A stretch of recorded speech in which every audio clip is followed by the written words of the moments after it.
नमस्कार दोस्तों, आप देख रहे हैं आंवला big news. Bahujan Samajwadi party के प्रत्याशी सैयद आबिद अली ने की जनसभा। भाजपा प्रत्याशी धर्मेंद्र कश्यप पर साधा निशाना। सुने आप भी।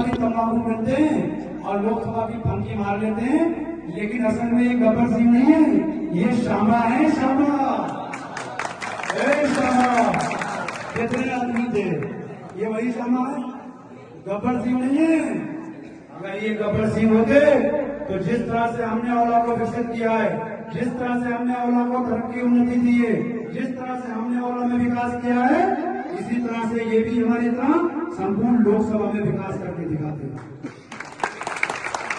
बताओ मनाना में कोई स्वागत द्वार बनवाया इन्होंने? बताओ मनाना में कोई चौराहा बनवाया? बताओ मनाना में कोई उद्योग, कोई कारखाना लगाया? तो फिर बताओ ये गब्बर है कि शामा? जो सरकार कौन है?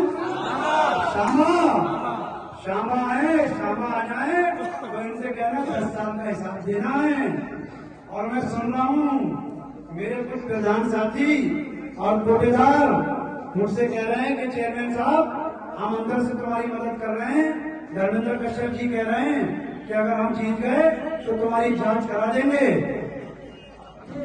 मैं कह देना चाहता हूँ, कश्यप जी, भूल जाओ वो दिन जब तुम कमजोर और सीधे साधे प्रधानों को, कोटेदारों को सताते थे। सैयद आबिद अली कहते हैं हमें, अगर तुमने हमारे एक भी नौजवान को छूने की कोशिश करी, एक भी प्रधान या कोटेदार को छूने की कोशिश करी, तो बीच चौराहे को तुम्हें नंगा करके रखूंगा।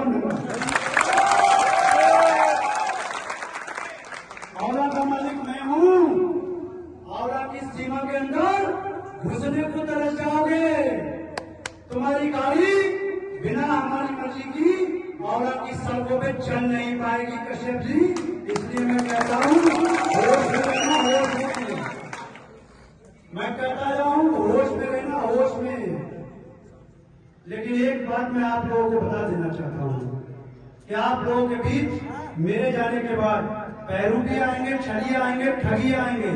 जिस तरह से साजिद खान चुनाव लड़ रहे थे, उस तरह से उन पैरोगियों ने, छड़ियों ने, ठगियों ने मुस्लिम समाज को 2 भागों में बांट लिया था। और रिजल्ट ये आया कि साजिद खान 7-8 हजार वोट से हार गया। याद करो वो दौर। अगर उसी टाइम तुम सब इतनी बड़ी तादाद में इकट्ठे हो गए होते तो इस एरिया का विधायक कोई मुस्लिम होता और सांसद भी तुम्हारे बीच का होता। आज दौर फिर पलटा है। आज साजिद खान को ना सही, सैयद आबिद अली को, तुम्हारे भाई को टिकट दिया है। आज बटना और बिखरना मत, आज मुट्ठी की तरफ बंध जाना। अगर ये मौलाना की मुट्ठी बंध गई तो इसकी आवाज पूरी विधानसभा के अंदर जाती है। मैं दावे के साथ कहना चाहता हूं कि अगर मौलाना के लोगों ने एक तरफा फैसला ले लिया तो आंवला विधानसभा भी एक तरफा फैसला लेने को मजबूर हो जाएगी। मौलाना बड़ा गांव है, मौलाना आंवला का दिल है, और दिल जब जिंदा होता है, धड़कता है, तो सांसें तभी चलती हैं। और दिल का खेल खत्म तो सारा खेल खत्म। बताओ दिल को धड़काओगे कि नहीं धड़काओगे? अगर आपके बीच समाजवादी पार्टी के बेरूपी और ठगी आए, वो तुम्हारी नजर में नेता होंगे, मेरी नजर में नेता नहीं, सौदागर हैं। कोई अपने बेटे का टिकट पक्का कर रहा है, कोई खुद के लिए 2027 का टिकट कर रहा है। कि आज के टाइम में वो जो खुद को सांसद समझते हैं, गलत फहमी निकाल दो महोदय, न तुम सांसद हो, न हम सांसद हैं। तुम भी प्रत्याशी हो और हम भी प्रत्याशी हैं।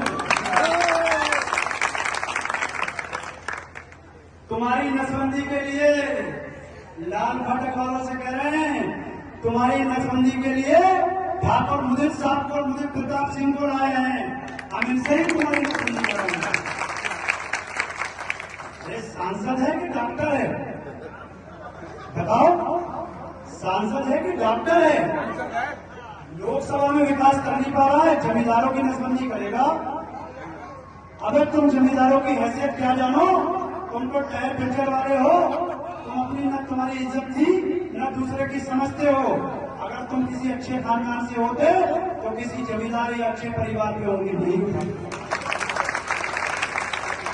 भाषा बताती है कि तुम कौन से परिवार से हो। ये मुंह का लॉक जब खुलता है तो ये बता देता है कि आप अंदर से क्या हो। तो 2019 में तुमने बता दिया था कि तुम क्या हो, लेकिन मोदी लहर का फायदा मिल गया, तुम चुनाव जीत गए। इस बार मोदी लहर नहीं है, इस बार आंवला लोकसभा में तूफान है दलित मुस्लिम का। बताओ हाथ उठा के, तूफान है कि नहीं? तूफान है, तूफान। और ये तूफान जब तक शांत नहीं होगा, जब तक तुम्हें डुबो नहीं देगा। तुम करो तो गठबंधन, हम लड़े तो भी पार्टी, इसको भूलना नहीं। ये चुनाव में याद रखना। तुम रिश्ते बनाओ तो बुआ, हम बनाए तो वो बीजेपी की हो गई। तुम ऋषि वीरा जी को लड़ाओ तो वो नेता है, हम लड़े तो बीजेपी के एजेंट हो गए। अरे असल में बीजेपी के एजेंट तो तुम हो। तुम्हारे जो टिकट बट रहे हैं लोकसभा के, राज्यसभा के, वो आरएसएस और बीजेपी के दफ्तरों से बट रहे हैं। मैं चैलेंज के साथ कहना चाहता हूं। बताओ रामपुर में प्रत्याशी समाजवादी पार्टी ने कहा ना उठा? दिल्ली से नदवी को लाए हैं, नदवी को। नदवी का मतलब समझते हो? कोई सुटी वोट नहीं देगा। क्यों लाए हैं? कि नागपुर से आरएसएस के दफ्तर से फरमान हुआ था कि रामपुर होने चाहिए। मुरादाबाद में मौजूदा अपने सांसद डॉक्टर एसटी हसन साहब का टिकट काटा है। क्यों काटा है? कि दिल्ली से फरमान हुआ था, अखिलेश यादव जी मुरादाबाद की सीट हमें चाहिए। ये बड़ी डीलिंग करते हैं। ये केवल 5 सीट बचाते हैं अपने परिवार की, बाकी सबको दांव पे लगाते हैं। चाहे रामपुर हो, चाहे मुरादाबाद हो, चाहे आंवला हो, ये सब की सौदा कर रहे हैं। हम पूछना चाहते हैं कि अगर बीजेपी को हराने का इतना ही शौक था, बीजेपी को हराने का इतना ही शौक है, तो आओ अखिलेश यादव जी, करो पहल, गठबंधन करते हैं। एक और 5.5 लाख मुस्लिम से गठबंधन करो, 3 लाख दलित समाज से गठबंधन करो। हम प्रत्याशी हैं, अपना प्रत्याशी वापस ले लो, ये सीट हम तुम्हें जिता के तोहफे करेंगे। लेकिन ये नहीं करेंगे क्योंकि इनकी डीलिंग है कि मनोना आंवला लोकसभा हराना है, इसके बदले में कोई और सीट जिताना है। ये नहीं करेंगे मुस्लिम से गठबंधन, ये नहीं करेंगे दलित से गठबंधन। बात समझ में आ रही है?